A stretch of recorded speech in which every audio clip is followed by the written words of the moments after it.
It landed in my inbox on a Tuesday morning, sandwiched between system monitoring reports and a coffee break reminder from HR.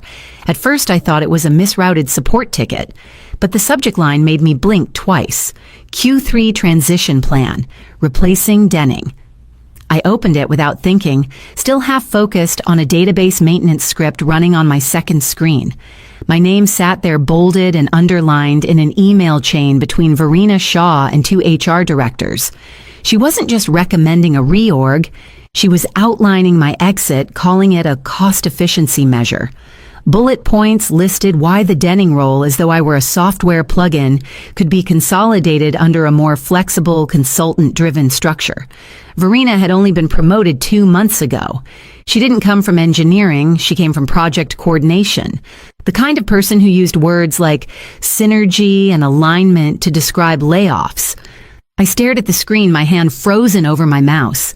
No one had spoken to me. No performance warnings, no restructure meetings, just a tidy little plan to delete me like deprecated code. By lunchtime, the email had been recalled. Someone in HR must have noticed. Too late. I'd already printed it. 3 days later, I sat in the back of the executive review meeting while Verena clicked through slides of her new automation proposal. Except it wasn't new. It was a metrics dashboard I'd designed 6 months ago when we were struggling to track real-time warehouse throughput. She'd renamed the files, stripped out my watermark on the interface mockups, and swapped the GitHub repo link for a static screenshot. No credit, no mention. Just a smile and a lot of vague buzzwords about modernization. Afterward, she passed me in the hallway and said lightly, "We'll need to talk this week about your role alignment. The company's evolving." The actual meeting happened Friday at 4:30 because of course it did. Her office smelled like fresh lavender and cheap diplomacy. She got right to the point. "Kala, your technical work has been appreciated, but we're moving in a different direction. You'll be transitioned out by end of month. It's not personal, just realignment." I nodded. I didn't trust my voice. She kept going. "You're a strong coder, but the truth is what you do isn't irreplaceable. These systems are functional but not particularly innovative. We need people who think more globally." My hand stayed folded in my lap. I don't remember what I said. I just remember how small the room felt, how the words not particularly innovative clung to the air like humidity. She handed me a folder with HR forms and talked about next steps. I thanked her quietly and left. No outburst, no defense. But as I stepped out into the fading daylight of the parking lot, something settled in me. Not grief, not anger. Something colder, something clearer. I spent Monday morning cleaning out my desk. No one asked questions. A few glanced over, offering the usual tight-lipped office sympathy, the kind that evaporates the moment the elevator doors close behind you. I returned their nods, smiled faintly, and kept moving. No drama, no whispers, just a quiet exit. In the cardboard box I carried, there were no family photos or mugs with my name on them, just a backup drive, a few handwritten notes, and a mechanical keyboard I wasn't about to leave behind. The backup wasn't full system code, I wasn't stupid, but it had every design decision schema map and logic tree I'd ever documented. My memory was better, but paper trails matter when people try to rewrite the past. I paused once on the way out, looking back at my workstation. 2 monitors, some sticky notes, and a whiteboard filled with pseudocode no one else on the team had ever bothered to decode. It wasn't arrogance, it was just solitude. Most of what I built alone. I built. No one ever asked me how the reporting engine reduced overhead by 40%, or why the inventory scripts had failover patterns baked into them. They just knew things worked until they didn't. When I first joined Aerobridge, nothing was connected. The warehouse ran on spreadsheets and late-night panic. I changed that, quietly over time with code that didn't just function, it adapted. I never built for simplicity. I built for resilience, which is why I never worried about someone taking over. There was no backdoor, no malicious kill switch. That would have made me petty and, more importantly, vulnerable. What I created was honest a system that demanded understanding. You couldn't just poke around and hope to keep it alive. You had to know why each piece existed, what it was protecting, what it assumed, and what it would do if you broke those assumptions. That wasn't sabotage. It was architecture. By the time I walked out to the parking lot, the air had cooled. I placed the box gently in the back seat of my car, sat down behind the wheel, and breathed. They thought I'd crumble. They thought I needed the job more than the work. But what Verena didn't know, what no one did, was that I'd already made peace with this possibility months ago. And while she was planning her transition strategy, I was quietly sealing the structure behind me. Because not every door slams shut. Some you bolt from the other side, and some you leave just slightly ajar so you can hear what falls when you're gone. 10 days after I walked out of Aerobridge Systems, I was in a quiet cafe on the east side of town, sipping an oat milk latte and proofreading a code audit for a client in Portland, when my phone buzzed. The message was from Mikey Tran, warehouse lead, and one of the few people who ever really acknowledged what I did. "Hey, Kala. Hate to bug you. Just wondering any idea why the system's lagging like crazy reports or acting weird. Orders aren't syncing. Might be nothing. Just feels off." I stared at the screen for a moment, then typed a slow reply. When did it start? 2 days ago. Thought it was just our Wi-Fi, but today it duplicated an outbound shipment. Customers are getting wrong inventory numbers. I put my phone down and let the silence settle over me. My coffee had gone lukewarm. I didn't mind. They hadn't even made it 2 weeks. I opened my email out of habit. Nothing new from Aerobridge, of course. Verena had probably put a blanket do not contact order around me. Consultants had replaced me by now. Fresh eyes, new approach. I could picture the meeting slides with bright diagrams, someone throwing around words like streamlined architecture and low-code modules. Verena was probably telling the board everything was under control, that the minor hiccups were growing pains. Nothing serious, nothing they couldn't handle. I texted Mikey again. "Have they changed anything yet?" "Yeah. Some consultants said your validation layers were overly cautious and rewrote part of the logic to speed things up. But stuff's breaking more now. Weird, right? Not weird at all." The systems weren't fragile. They were interdependent. Each function built with assumptions, checks, balances, context. Remove a piece and something else would wobble. Remove two and it would lean. Push harder and the whole thing would fall flat. Still, I didn't gloat. Mikey didn't deserve that. He was just trying to keep orders flowing. "Hope it settles soon," I typed. "Let me know if you need anything." I closed my laptop and sat back. Outside, a delivery truck passed by, slowly rumbling down the narrow street. The irony didn't escape me. It was always easy to point at the scaffolding and call it clutter until the ceiling caved in and everyone wondered why no one had braced the beams. By the end of the week, 3 other messages had trickled in, all off the record, all variations of the same story. They were starting to realize that nothing stays functional just because it looks fine on the surface, especially when you don't understand what's holding it together. The job offer came on a Thursday afternoon wrapped in all the right language, flexibility, autonomy, competitive salary. A systems architect role with a private logistics startup out of Denver. The recruiter said my name had come up in multiple referrals. My work at Aerobridge, even without attribution, had started rippling out. It was the kind of offer I would have leapt at 6 months ago. Good money, better leadership, actual respect. But I didn't reply. Not right away. Instead, I stared at the blinking cursor in the draft window and thought about Verena's voice in that last meeting. "What you do isn't irreplaceable." I wasn't bitter. That surprised me. I didn't feel angry, not really, just interested. Like watching a time lapse of a bridge sway before it collapses. You don't root for failure, but you don't look away either. Because there's something in the design and the flaw that tells you more than success ever could. 2 days later, Mikey texted again. "Now it's bad. Invoices aren't matching product IDs. The reports are showing negative inventory. I told Verena and she said we'll escalate it to the consultants, but no one knows what that means. I think she's hiding how broken it is. I sent him a thumbs up emoji and let the phone rest screen down beside me. The thing was, I'd already written up a repair sequence, quietly, for myself.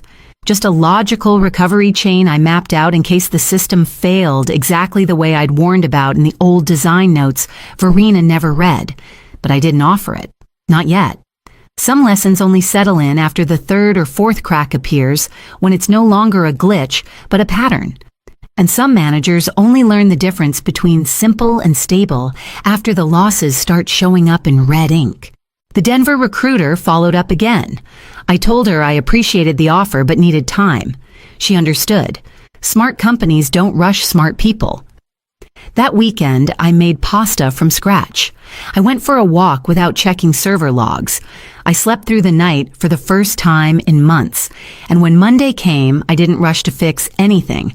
I knew the next call would come. Not from Mikey, not from the consultants, from the one person who still didn't realize she'd knocked out her own foundation. The call came mid-morning just after I'd finished brewing a fresh pot of coffee. My phone lit up with her name, and for a second, I considered letting it ring out. But curiosity won.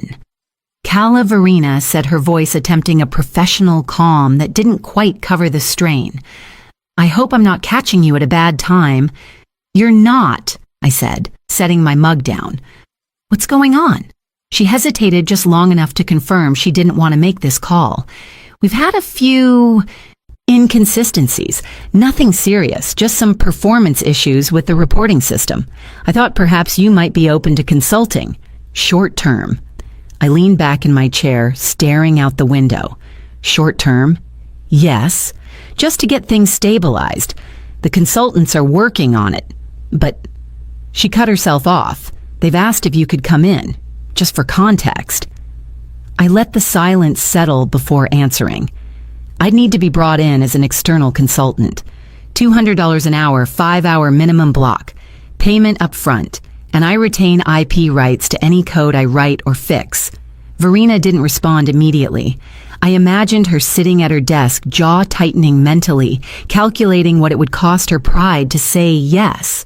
That's considerably more than your previous salary, she finally said. That's because I'm not your employee anymore, I replied. You're hiring a specialist. She paused again, then exhaled through her nose. Fine. Can you be here by 2? I'll see you then. I arrived just before the hour, dressed plainly, no laptop bag, no resume. Security still had me in their system. The front desk receptionist looked surprised, but didn't ask questions. Verena was waiting outside the conference room, looking like she hadn't slept in days. Her perfectly polished image had dulled mascara, slightly smudged blazer, wrinkled at the shoulders. Thank you for coming, she said, avoiding eye contact. I'm billing starting now? I said, walking past her and into the room. 3 consultants sat inside, surrounded by empty coffee cups and printed diagrams. One of them stood up the moment he saw me. You're Calla, thank God. His name was Nolan, early 30s, clearly smart, clearly over his head. He pointed to a laptop and began showing me cascading errors, misaligned tables, dropped queries, validation flags being ignored entirely. The whole system was buckling. As he explained, I noticed something in the logs.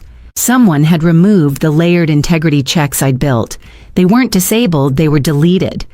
Who told you to cut these routines? I asked, interrupting. Nolan glanced at the others, then shrugged. Verena said they were unnecessary. Too many redundant steps slowing everything down. Of course she had.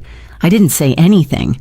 I just opened a fresh window, pulled up the backup schema, and got to work. It was going to take a while, but not because I didn't know what to fix. It was because they'd broken it so thoroughly, trying to prove I wasn't needed. I didn't speak much that first afternoon. I let the consultants walk me through their logic merging functions to streamline processes, skipping validation to speed up throughput, stripping out the caching layers because they didn't understand what it was doing. They weren't malicious, just inexperienced.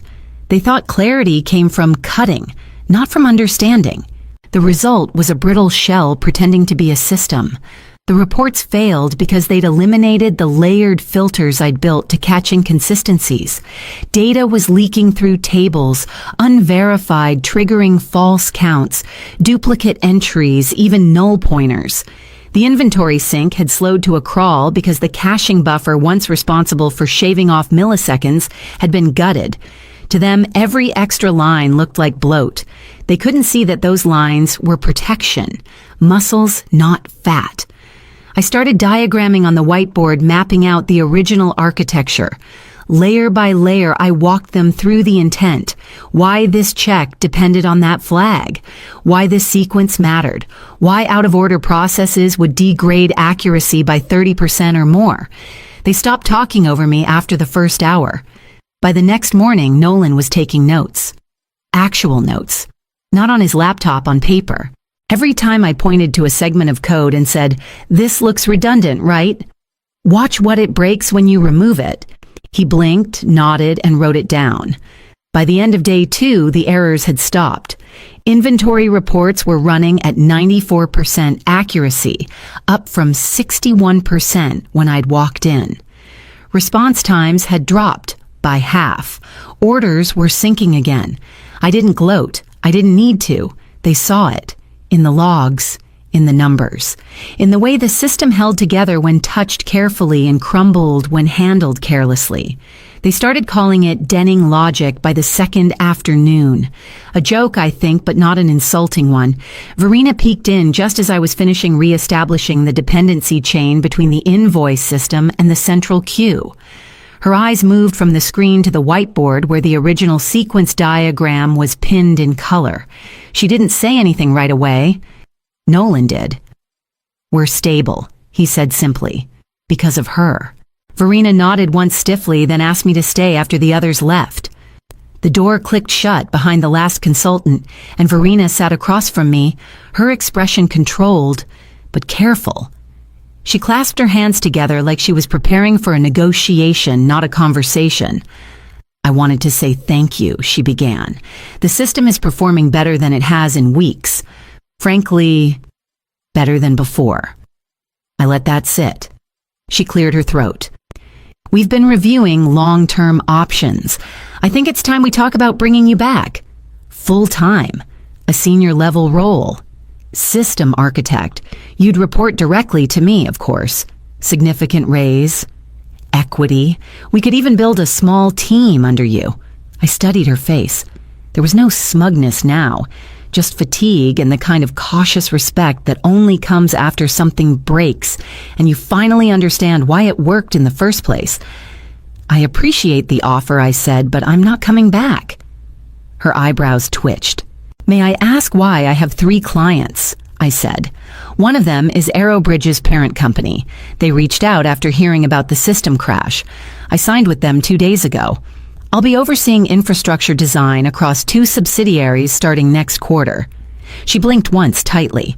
"I'm consulting now," I continued. "No salary caps, no unnecessary meetings, no one cutting corners and calling it efficiency. I pick the projects, I choose the deadlines, and I retain full creative control over anything I build." Verena sat very still. "If we need ongoing support, my rate hasn't changed," I interrupted. $200 an hour, 4-hour minimum. I'll invoice weekly, and I expect documentation standards to be followed to the letter. No one touches my code without my approval." There was a pause long enough to hear the low hum of the ventilation system. She nodded. Slowly. Understood. I stood. "If the system holds through the weekend, I'll send over maintenance schedules. After that, it's your choice, whether you want to keep things working or roll the dice again." Verena didn't argue.